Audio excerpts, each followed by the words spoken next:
Belges agissent comme des bandits. Parce que nous avons toujours des bandits. Je n'ai jamais hésité de le dire. Parce que nous avons meneurs.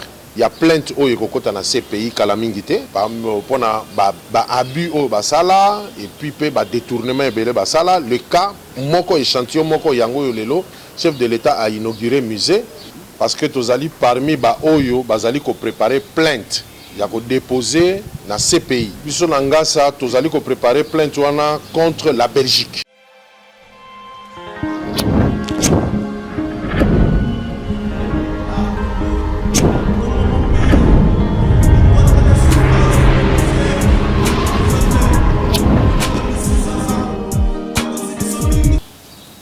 Bonjour, Balandi Ale Congo AL News. Tout bazuli bakou ya nabiso. Bobo sanate ko s'abonner na chaîne OEP Sakabilo toujours d'actualité. Lelo tokobeta mo masolo tokobeta masolo ya inauguration ya musée national OEUTI koleka le 23 novembre 2019 na mwana mboka Félix Tshisekedi et puis tokolobela lisusu arrivé ya mwana mboka Jean-Marc Kabound ayaki le 22 novembre 2019 et puis toko développer lisusu na masolo o ezali ezali rage na Kinshasa. C'est-à-dire batu ya bandeko na biso ya cash na bandeko na biso ya FCC moi tiraima wana tokosololango na moi ba détail parce que tomoni mwana mboka Félix Tshisekedi libanda azo loba mingi ke yena ndeko Joseph Kabila relation za malamu mais na kati ya ngomba RDC tozomona mwa nungu ezali toko développer yango na mwana mboka o ezali président national ya Ngasa na kombo ya Jean Paul oyo biso na bino toko découvrir lisusu na ba détail. Mbote mwana mboka mbote mingi ndeko tambwe bandeko bazolanda biso bipai nyonso bazana posa lisusu bayeba yo na mozindo bien que boyebani et puis tokokoba na mituna ngai kombo na ngai Jean-Paul Chivwila Ilunga nazali président national il y a nouvelle génération d'accompagnement et de soutien aux actions du chef de l'État en sigle Ngasa Fachi. Donc, ezali organisation Oyo, ezali implanté sur le plan national et international. Tango kolinga tokopesa yo ba détail Oyo kozala ngo besoin. Merci toko kobana nani na bino. Maintenant hier mwana mboka Jean-Marc Kabound yaki na Kinshasa et tomoni peuple zalaki belé na simana et puis interview na ya salaki na mboka ya Rwanda et puis awa salaki interview maintenant malobani ni beaucoup koloba mwana mboka Jean-Marc Kabound c'est un leader dans un voyage à salaki yango pour l'intérêt du pays automatiquement ils ont impliqué le peuple mais seulement après ça qui biso continuité il y a voyage naie. En tant que deuxième personnalité, il y a Parlement national, il y a Mboka Nabiso, Nazali Nakondima. Et voyageur à Salaki, Ezali na intérêt Nabiso Nyoso. Alors, nayebi que d'un moment à l'autre, Atana Ndenge Akati, Akope Sabiso, Akofongo Labiso mission na Salaki, et après Akope Sango na public Nyoso parce que, oyebi, quand on est au pouvoir, ils allaient, ceux qui allaient dans le pouvoir, ils allaient dans le pouvoir pour le peuple. Donc, et là, qui voyage à Salaki, même si jusque-là, on a eu continuité, mais avant que, après ça continue à voyage officiellement, nous avons associé dans la réunion pour que tout y ait na bozindo. Et Zalaki voyage il y a intérêt à Nini na que est na biso ezali na moi ba problème ebelé lié en tant que deuxième personnalité il y a ba parlementaire au niveau national et Sengeli est dérangé et Sengeli azala automatiquement impliqué pour que ça la voyage wana en bref nazali na kosepela mingi kaka ndenge population nyonso yambaki na esengo mingi lobi na aéroport. Musée national tomona kango mingi na bamboka bapaya na ba France na ba Belgique voire même na Belgique il y a aussi les archives ya RDC les na kati ya ba musée na bango mais mwana mboka Félix le 23 novembre a outi ko inauguré musée national na ngomba Kinshasa et point de vue na bino ezali ndenge par rapport ya Mundulu mwana mboka Félix. Biso na ngasa ezali pona biso d'abord ezali eloko moko malamu makasi. Parce que tozali parmi ba oyo bazali ko préparer plainte ya ko déposer na CPI. Biso na ngasa tozali ko préparer plainte wana contre la Belgique. Pourquoi? Parce que le fait que baza ko détenir patrimoine ancestral na biso tozalaka tozo se plaindre. Raison mingi babandaki kopesa CNC babandaki koloba que toza na musée te mpona koconserver biloko wana ndenge baza na musée ya Tervuren ainsi de suite. Mais lelo oyo tozwi musée, vraiment félicitations au chef de l'État, un peu aussi au chef de l'État précédent, parce que les projets oyo toujours au que bon c'était une suite, une continuité. Alors projet à côté la biso musée ezali eloko ezali na motuya makasi. Naebi que na Tervuren na Belgique, ça fait entrer beaucoup d'argent chaque année. Ba Belge ba agissa comme des bandits parce que ngana benga bango toujours ba bandits, je n'ai jamais hésité de le dire. Parce que nazali meneur, il y a plainte oyo kokota na CPI kala mingi te. Pona ba abus au basala et puis pe ba détournement ebele basala. Le cas moko échantillon moko yango lelo chef de l'État a inauguré musée. Donc toko invité bango quand ndenge chef de l'État sala ki mission kuna nayebi ka solo la ki pe likamwango o ya ko réclamer retour ya patrimoine ancestral na biso to chango na musée. Alors musée na biso ezali très confortable.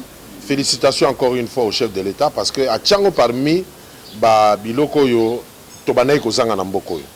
Biso moko ba na mboko yo tozoye bate histoire na biso parce que musée zaki na mboka na biso te.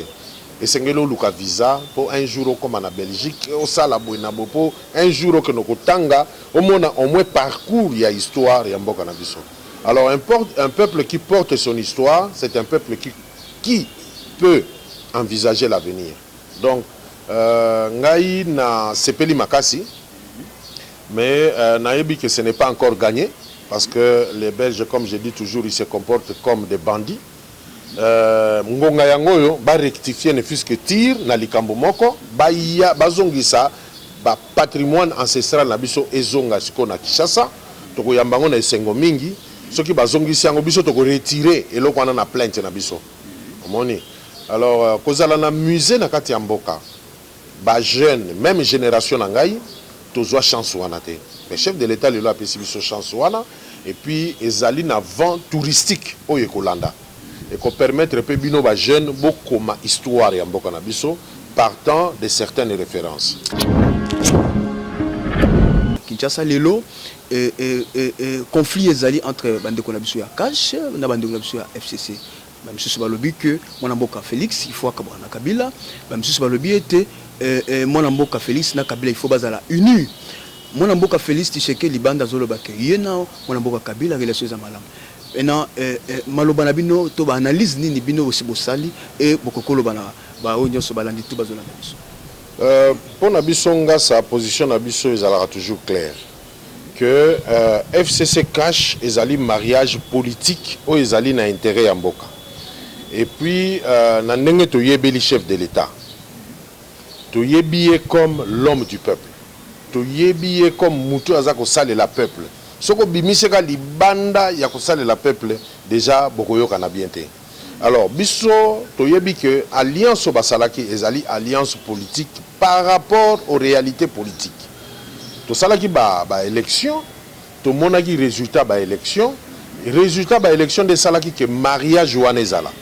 Mariage ezalaki avant ba élection te parce que qui que ce soit ato zali nani okoko gérer mboka te soko zali na majorité te.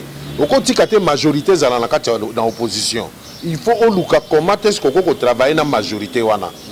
Nous pouvons voir par exemple à Bamboka Ebele, ce n'est pas que mariage entre FCC et Nakash, ils allaient par amitié pour na Esengo Kaka. Non, ils allaient par rapport à la réalité politique. Bison de to salaki vote, bison de to ponaki. Bison de to ponaki ba député wana. Mais ba député to ponaki, majorité to pesaki FCC. Alors, ils allaient par conséquence, il y a biloko yo to komi ko yeko là, c'est que c'est la démocratie.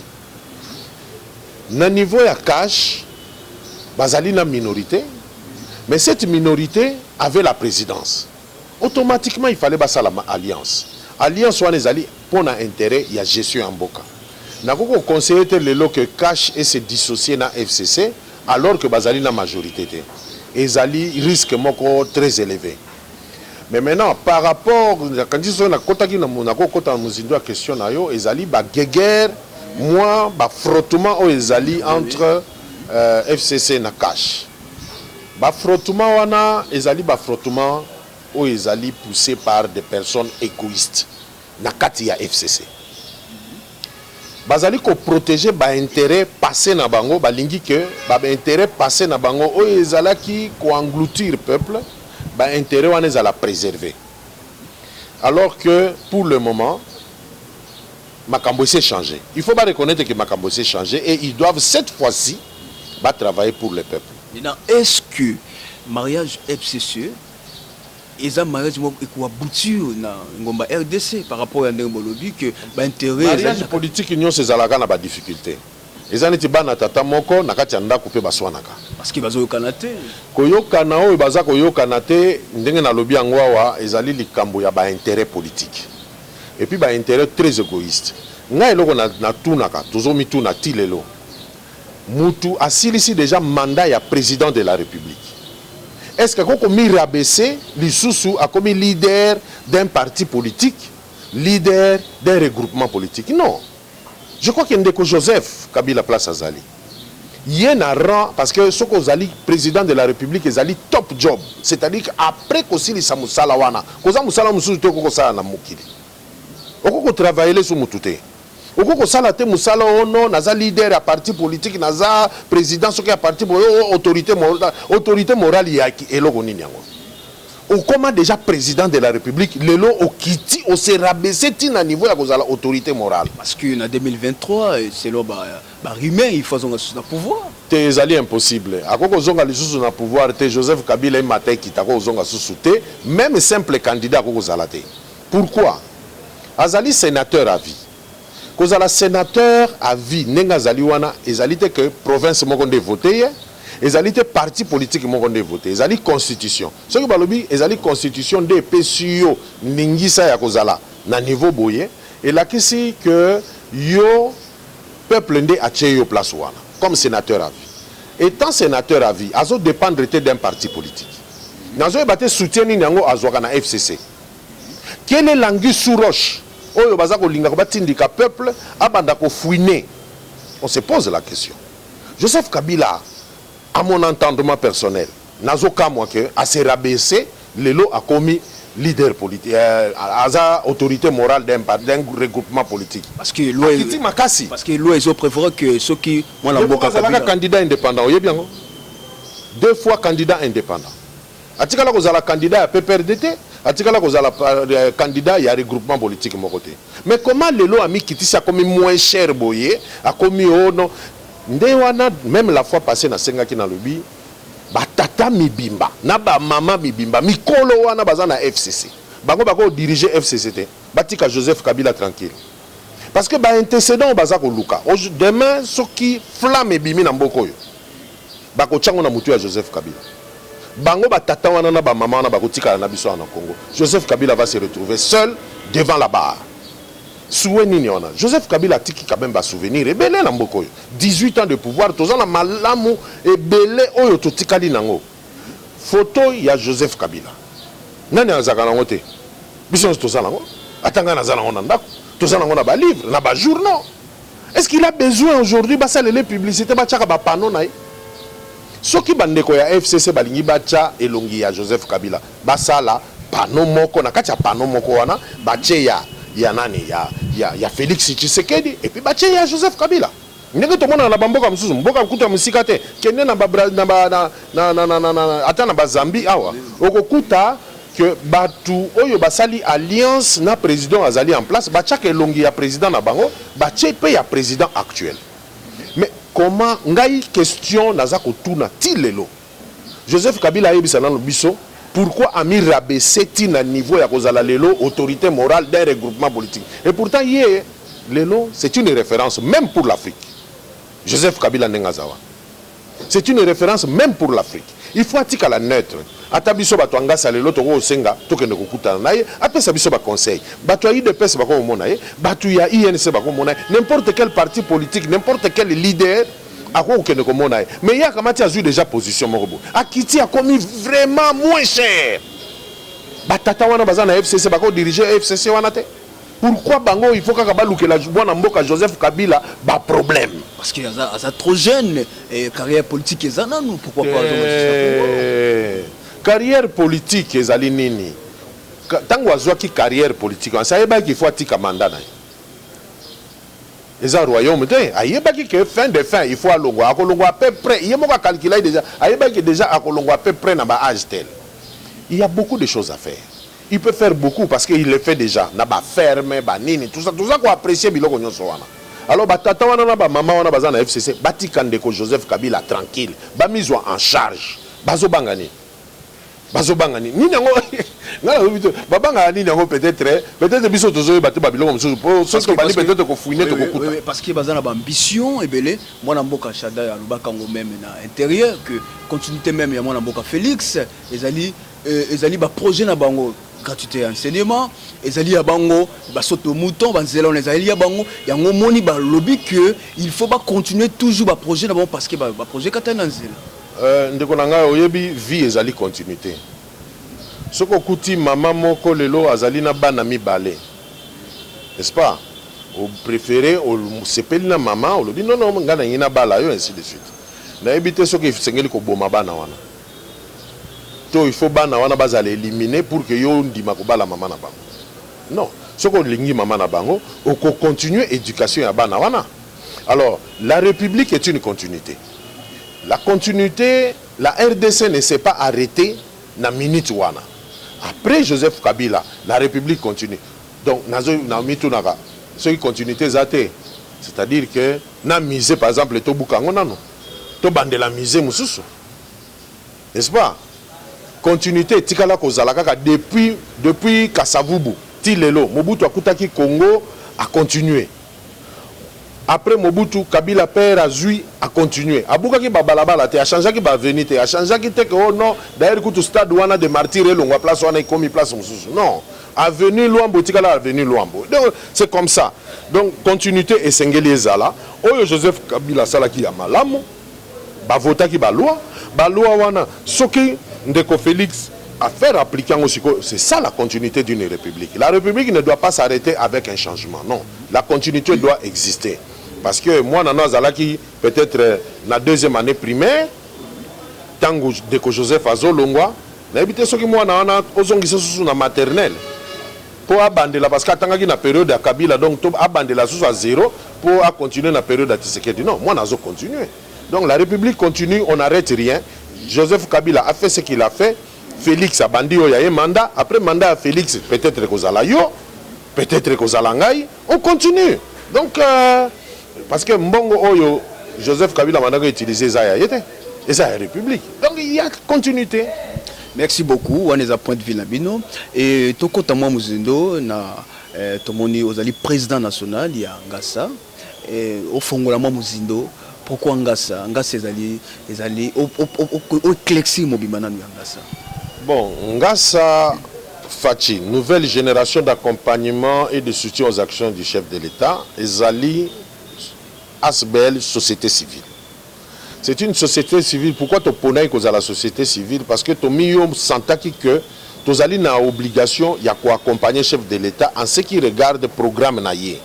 Chef de l'État a présenté un programme, a présenté un projet de société naïe. Projet de société wana né lelo et comme programme où le gouvernement est à exécuter. Alors biso comme Ngassa Fachi, tu préfères que soit programme en comme il kamuna biso. C'est-à-dire que à quoi aussi dans 10 ans, à quoi vous allez exécuter sur 100 ans. Mais tu as que programme tellement zali kitoko, tellement que zali n'a pas intérêt, ils ont reprendre intérêt, il y a biso population, il y a population même où zali n'a plus coin le plus reculé à République oyo, aza bénéficiaire. Il y a un programme na tozo yango, to komisango likambo na biso. To koma que ceux qui likambo tel ezako umela, to rappeler mokonzi, to rappeler chef de l'État que Et le côté les gens qui programme na yo ngonga ko sale lango yango. Et puis programme wana kaka oyo biso toza ko landela to yebi to lingi to pérenniser programme wana 10 jours oyo les Congolais les plus reculés à cause de la bénéficiaire. Il y a programme wana. Alors pourquoi nous soutenir l'action à chef de l'État? Nous soutenir l'action positive. L'action positive il y a chef de l'État na union sazali ko sala. Pourquoi? Parce que talanet ya lobby likambo gratuité. Mais ozokuta ke kozali batu même ba autorité o bazali ko combattre likambo wana. Et pourtant ezali likambo malamu. Biso sok to soutenir on to sala qui marche dernièrement les acquis le 9. Il y a Sanza Oyo, tout ça qui marche, il y a monene sur l'étendue de la République, na ba place nyonso yonga sezali, tout ça qui marche wana c'était pour que to bete lango c'était to décourager ba oyo bazali na motema mabe, ba o bazali ko boya gratuité. Alors makambo ezali tellement ébélé, programme wana ezali très vaste. Ezali programme moko important et puis ce ko tali na kombo na biso to abréger ngo ngasa fachi, batu mingi ba mintu na balobi mais bato peza donc batu kaka donc mikolonio bango il faut kaka bagumba maliboso ya mokonzi te. Fachi po na biso ezali l'instant dans l'histoire de la RDC que tolongwaki na pouvoir ya bato bayaki na mandoki to koti na pouvoir oyo ezali pacifique, hein? Passation de pouvoir pacifique sans que bitumbe zala, sans que ba nini ba concertation o ba dialogue ezala. Donc ezali pouvoir moko et c'est que marqué na histoire ndango na biso to ngasa fachi de sorte que après même 30 ans 40 ans 50 ans tango bakoyoka bar fachi wana ba toujours fachi et lobinini ezali président oyo azwaki pouvoir pour la première fois na Congo et même peut-être en Afrique de manière pacifique pouvoir wana elongwe na bao bazali na pouvoir et côté opposition ata Afrique du Sud na salangote ba Kenya wana ba oto loka chaque 4 ans basali batikala ko zwango te pouvoir elongwe na ba oyo bazaki na pouvoir pe bazaki na manduki et côté sans dialogue sans quoi à partir de l'élection passation de pouvoir pacifique. Non mais il faut qu'on félicite na Joseph Kabila qu'on félicite na Félix. Maintenant tozonga mwa mukie sima na ngasa ezo faire bénéficier bana mboka na nini?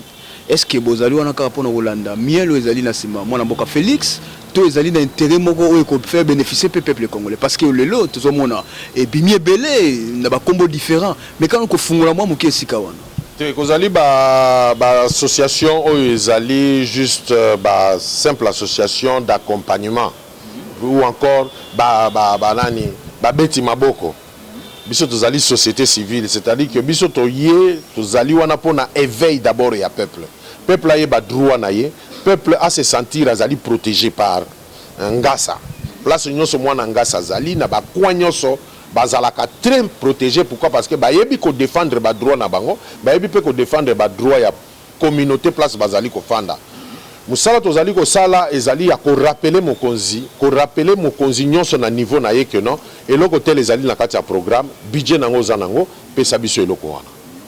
Donc bozali to ya peuple tozali to ya lisu ya mokonzi voilà.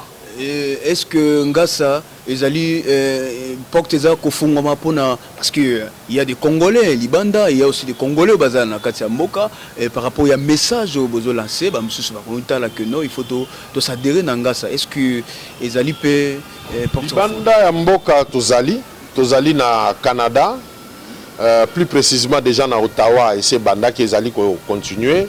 Nous sommes en France, tozali na Afrique du Sud, tozali na Égypte, tozali na Maroc, tozali na Congo Brazzaville awa, tozali na Tanzanie pe tozali na Burundi.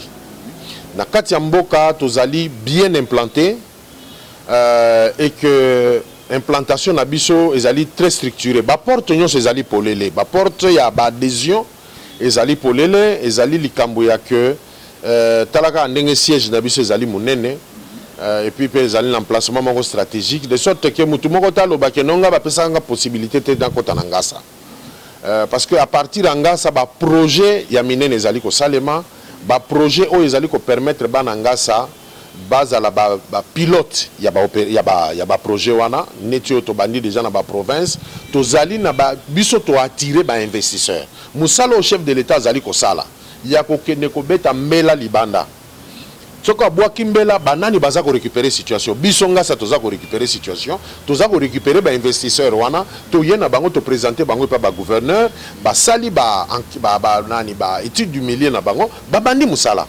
Tozali na projet ya ba minoterie, déjà c'est presque certaines provinces bazo bénéficier nango déjà parce que ba konzi déjà ba koti en contact na bango. Tozali na éclairage public, mais à partir à mo italaka mo yezo tula na Kinshasa. À partir de panneaux solaires. Donc, ils ont un projet de sorte qu'ils ont un projet sectoriel et permettre que tu crées une catégorie d'entrepreneurs congolais. Donc, Ngasa, ils ont vraiment et locaux, ils ont tremplin, moi, nous avons utilisé pour que, ce qu'ils ont dit, Ngasa, ameka komi fongola. Dans le monde, il y a business. Dans le monde politique, dans le monde social, azala vraiment ouvert et que biso tozali wana pona ko servir peuple, ko servir population. Ndeko nangai na lingene pena pesa examen wana epa na yo pe pa bandeko. Kolo nzambe ya kela biso nyonso. Atindela biso pe Yesu Kristo. Ayibisaki biso te ke to mikangela na kati ya bandako ya église. Ayibisaki biso to sale la population. Ngai o naza ko sale la population lelo. Yo oyo kei ko lekisa ba semaine na église nzamba ko pambolo te ko lekanga parce que soki oyo ndeko yo azalaka na courage te akuta na bourgmestre mais grâce na ngai na commissaire pas bourgmestre pas azui loko ya banako luke pas bourgmestre nzamba ko pambola ngai ko leka yo mutoke na ko bebisa mabolongo no pour rien au commis paresseux donc tout ça là réellement peuple, même les églises, nous avons invité bango, les églises, mission na bango primaire, ils allaient encadrer ba veuve, ba orphelin, ainsi de suite. Mais comment encadrer ba pasteur na bango? C'est quoi ça? Qui exploite qui? D'abord, il s'engage le ministère de la justice, bazo apé ba responsabilité na bango. À part d'abord ko kanga batu, na kanisi il s'engage ba banda d'abord ko kanga ba église wana. Ba église, c'est devenu une exploitation inutile de l'homme. Tout ça qu'on se retrouve, on ne comprend plus rien. Lobby, makolo na quartier. Après 6 mois, a commis na ba jeep, ba nini, tout ça, nzamba pamboli, donc yé ba tol yanda qu'on a yé, nzamba kitisa ki dollar. On est allé. Alors que mbongo wana, toko ko bongisa nango ba terrassier, na ba avenue na biso, toko ko bongisa nango, toko sa nango makambo ebele, o toko ko tika na église, toko bongisa nango makambo ebele, ngana zo la place ba moustique ba leke belé. Toujours là la pembeni ya fulu mais dimanche toke chambongo na église est-ce que c'est normal parce que sambongo to longo la fulu oui parce que moi na mboka Gentili Ngobila azali eza musala na teke gouverneur moi na mboka azali Gentili Ngobila azali c'est vrai a lancé opération Kin Bopeto ezali pona yete a lancé opération Kin Bopeto pona yo mwana Kinshasa o lamuka fulu ezali na coin ya epana bino moustique eza ko so chaque jour malaria na kati ya lopango okamati dimanche oke ko chama bonza mais bon sangisa mbongo na bolongo la fulu ce n'est pas l'affaire seulement ya gouverneur à la musi biso alobi Kinshasa ezala na Bopeto ne message à lancer alobi te que donc yenda ko sala Bopeto à Kinshasa yonde ozali premier moteur ya Bopeto yonde ko nango zola na ngai yondo zali premier moteur ya Bopeto na avenue na yo na kati ya lupango na yo obimisango na presse na balabala na bino ko linga ta salitete tika na ko chama bonza sangisa na bandeko na yo boke na bobo ka fulu libanda moustique tika ko chaba na ba malaria ebele.